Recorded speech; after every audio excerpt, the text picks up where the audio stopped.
And in the season finale, Cressida heads right on over to the Featherington household the next day and confronts Penelope about it. Now, initially, Penelope denies, but Cressida continues on because she knows that Penelope is Whistledown.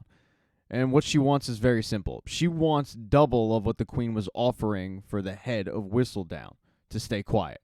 If she doesn't get double, then she's going to reveal exactly who Whistledown is to everybody, blowing Penelope's cover.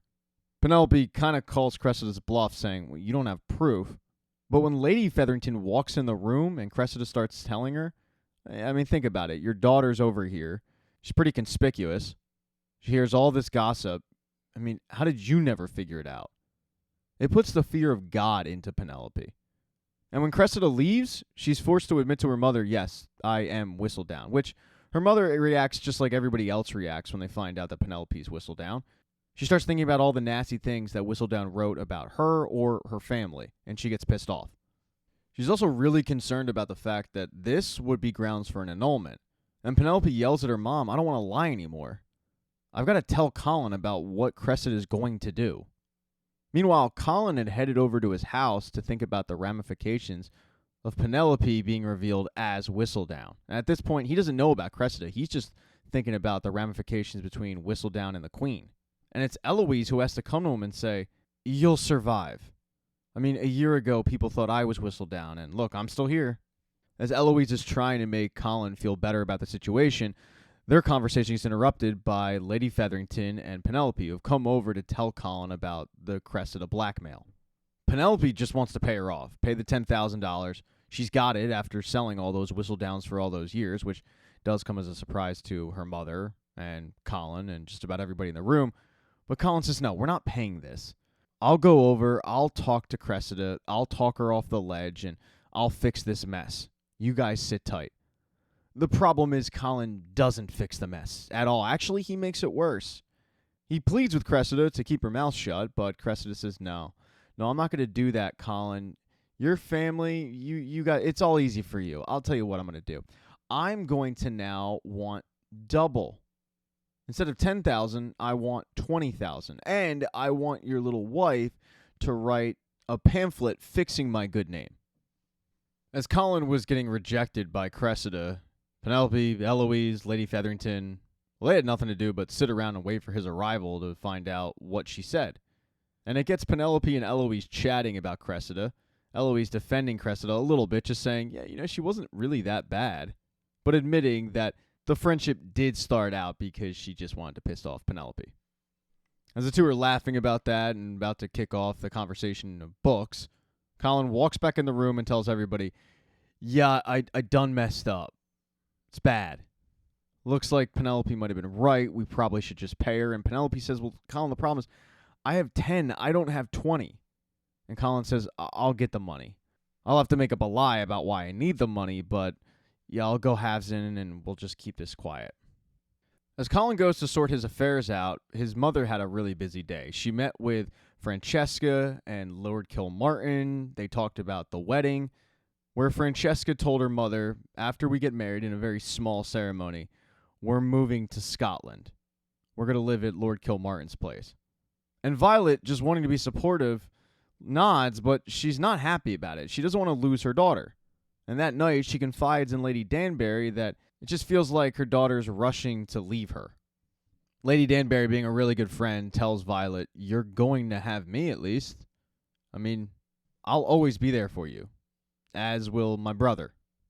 This is a really awkward conversation between the two, where Lady Danbury admits to Violet that she hooked up with her dad years ago. Violet admits to Lady Danbury that she knew the whole time she didn't care because her dad was a good man and Lady Danbury's always been a really good friend. But because of that relationship with Danbury and Lord Bridgerton, she just wanted to let Violet know that she's okay if Violet were to pursue a relationship with Marcus. The moral of the story here is find a friendship like Violet and Lady Danbury. What I hope you don't find is the early stages of Penelope and Colin's marriage, because my dude's still sleeping on the sofa like 3 days in. They've yet to share a bed. And they have to head to Francesca's small wedding where Penelope tells Colin, I'll just let you go in your own carriage. I don't want to force you to be with me. She heads home to get ready and get dressed, but she overhears a conversation between her mother and Walter Dundas. Walter Dundas finally got the proof he needed to catch Lady Featherington in this lie. He's planning on sending his results to the castle, and when it's filed, the Featheringtons are going to lose their title. And Penelope can't believe this when she overhears the conversation. She really believed her mother had just inherited all this money from some aunt. But to find out that her mother had done this, on top of what she's going through with her own marriage, it's just a lot for poor Pen. And as Penelope confronts her mother confronts Penelope about the whole Whistledown thing. She basically tells Penelope, what I did and what you did, this deceit, it's no different. I did what I had to do to protect this family. Who are you protecting with your column?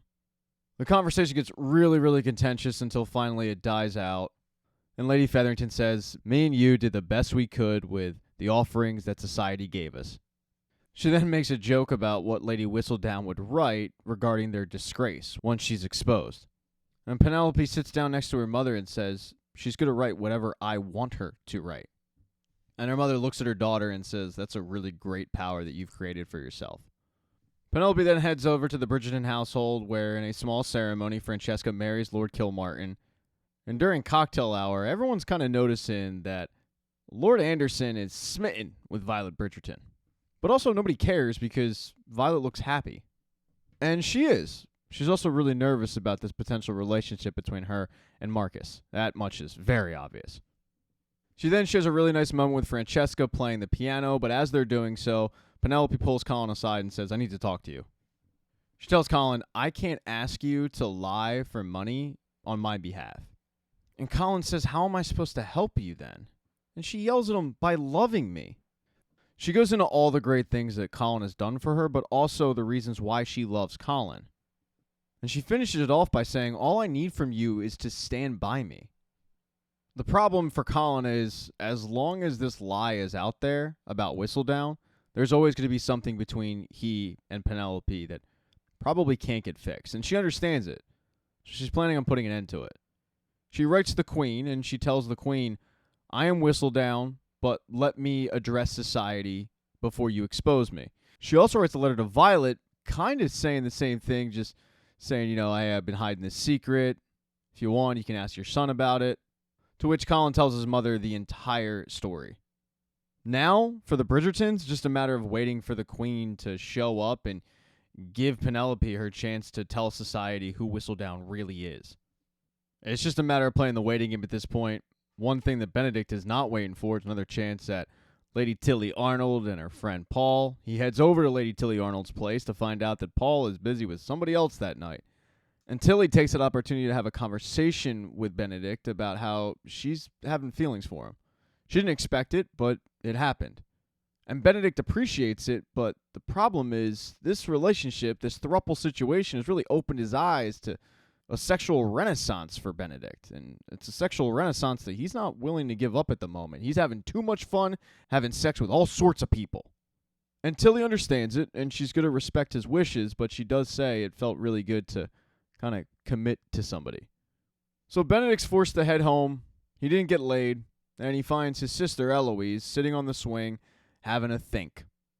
Benedict's always taking these opportunities to sit and chat with his sister and find out what's going on in her head and try to make her feel better in the moment, this being no different.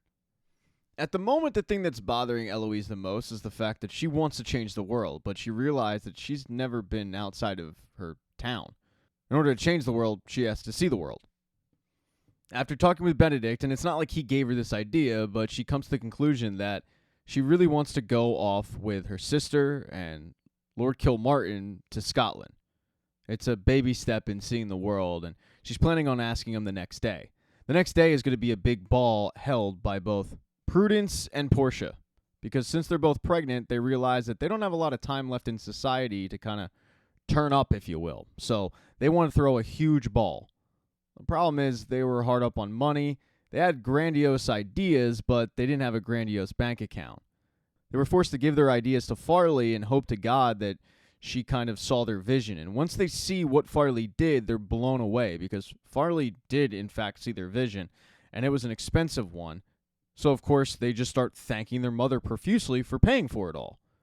And Lady Featherington is very confused until she looks back at her daughter, Penelope, and sees a wry smirk on her face. Penelope took her money from Whistledown, and she gave her sisters the ball that they would want. She also took no credit for it and gave all the credit to Lady Featherington, which is something that Lady Featherington really appreciated. It's such a big ball that the entire town turns out for it, which gives the queen a really good audience to take Penelope up on her offer. She interrupts the entire ball. She tells the crowd that Lady Whistledown reached out and she wants to reveal herself to everybody. And then she gives the floor to Penelope. Penelope comes forward, very nervous, very sheepish, but she explains to everybody why she was whistled down, how she was impressed by the fact that they were just all being themselves and she could be in the shadows and kind of live vicariously through them. And at first, she didn't think that anyone would care about her writing, but once people did care, it gave her a sense of power. And anybody who's ever had power understands that that's a pretty intoxicating feeling. At the end of this long speech where she felt like she'd be ripped apart, nobody really cares. The thrill of finding out who Whistledown is was kind of taken away with Cressida. Even though that turned out to be the wrong Whistledown, once the real one was revealed, it was like, okay, what's next? This also took away all power that Cressida Cowper had, so she's forced to go off with her aunt. But most importantly, it gives the Featheringtons an excuse on why they came in all that money. Penelope goes to her mother and says, now you can tell Walter Dundas that you were able to afford this lifestyle because of my writing. The ball continues to go on. Everybody seems to have a good time. And Colin, at one point, walks up to Penelope and tells her that before that night's ball, he reread all of the love letters that she had written to him when he was away. At the time, he didn't know that they were love letters, but what it did was reinvigorate that flame that he had for her. He loves her. He wants to be with her. It's a very happy ending. It's also going to be a happy ending for Eloise, who asks Francesca if it's cool if she comes to Scotland, and Francesca's like, yeah, that's fine with me. And it's actually Lord Kilmartin who's really pumped about it. But Eloise won't be the only one coming to Scotland with him. Lord Kilmartin's cousin, Michaela, will also be coming. And when Michaela gets introduced to Francesca, Francesca is really, really taken aback, at a loss for words. It seems like, it seems like she's kind of got a crush. The next day, Penelope writes her final edition of Whistledown. She thanks all the readers, but she says, I'm hanging up my quill. Fast forward a couple months later, all the Featherington girls had babies. The only one that had a boy, though, was Penelope, because Colin Bridgerton knows how to go deep.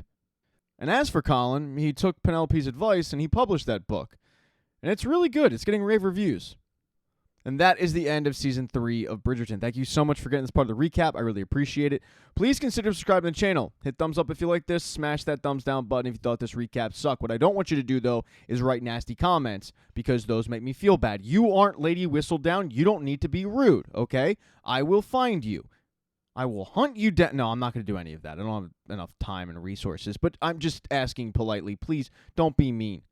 Also, go buy a t-shirt. I have those and mugs and hats and all that. I got bills to pay, so that would be cool too. But just know, I'll be back for Season 4.